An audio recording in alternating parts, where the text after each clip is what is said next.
What if Rome had never become an empire? Imagine a world where Rome was just a small city-state in Italy, its expansion halted by the King of Epirus, Pyrrhus. This isn't just idle speculation.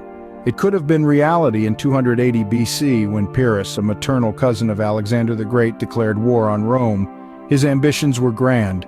Pyrrhus aimed to continue Alexander's eastern campaign to the west, hoping to unify all Greek city-states under his rule.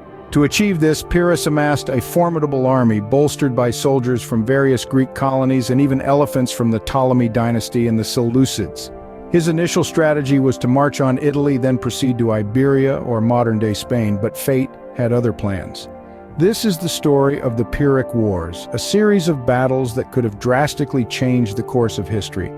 The Battle of Heraclea in 280 BC marked the first significant clash between Rome and Pyrrhus.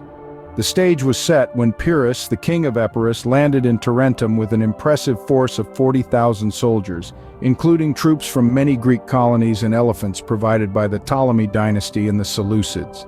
Despite Rome's plea for peace, Pyrrhus was determined to fight.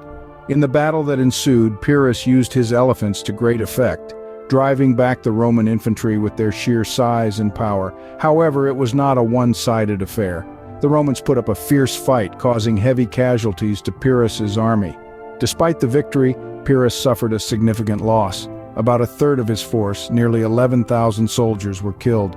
This was a Pyrrhic victory in the truest sense, a victory won at such a great cost that it felt like a defeat. Although Pyrrhus won the battle, the cost was high. His army was significantly weakened, a loss that would have lasting implications. A year later, in 279 BC, the Battle of Asculum took place. The Roman and Epirot armies clashed once again, this time under the leadership of the brave Publius Decius Mus on the Roman side. However, the battle was devastating for Rome. Decius Mus made the ultimate sacrifice, giving his life in pursuit of victory. Yet, despite his heroic act, the Romans were forced to retreat, tipping the scales of the war in favor of Pyrrhus. In the aftermath of the battle, Pyrrhus sought to negotiate with Carthage, a powerful city-state in North Africa. He hoped to gain their support against Rome, dreaming of a united front that could challenge the Roman Republic.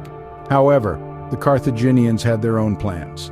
They saw an opportunity in the rivalry between Rome and Pyrrhus, and instead of aligning with Pyrrhus, they chose to side with Rome.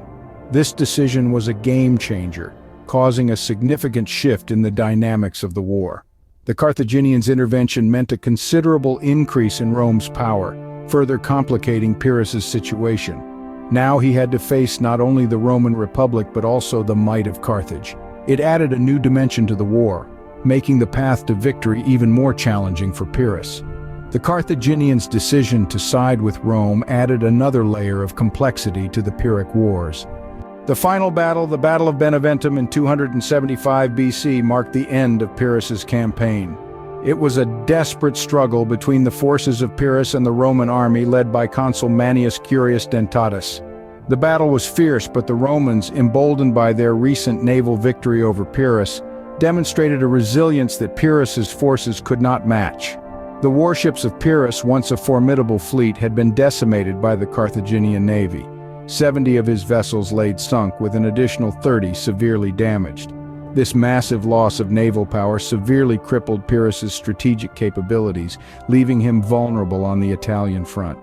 On land, Pyrrhus's army, once 40,000 strong, had been ravaged by the relentless battles with the Romans. Over 20,000 men had fallen in just 2 battles, a loss that Pyrrhus could not recover from. His forces at Beneventum were a mere shadow of the once mighty army that had landed in Tarentum. After the defeat at Beneventum, Pyrrhus found himself in a precarious position. His western campaign had ended in failure, and he could no longer hold on to Italy. With the remnants of his army, Pyrrhus sailed from Tarentum, returning to Epirus, his dream of a Hellenistic empire in the west shattered. The Pyrrhic Wars ended with a Roman victory. However, if Pyrrhus had prevailed, the history of Rome and the world could have been vastly different. Reflecting on the Pyrrhic Wars, we can't help but wonder what might have happened had Pyrrhus been victorious. A Hellenistic empire in the West could have drastically altered the course of history, shifting the power dynamics of the ancient world. Rome's rise to dominance could have been delayed, if not entirely prevented. The cultural, political, and societal implications of a Pyrrhic victory are staggering to contemplate. The Hellenistic influence could have been more pervasive in the West, creating a unique blend of Greek and Italic cultures that would have shaped the subsequent generations. Pyrrhus's dream, though ultimately unfulfilled, offers a fascinating glimpse into an alternate history that was never realized. But history is not guided by the what-ifs. It is written by the victors, and in this case Rome emerged as the dominant power.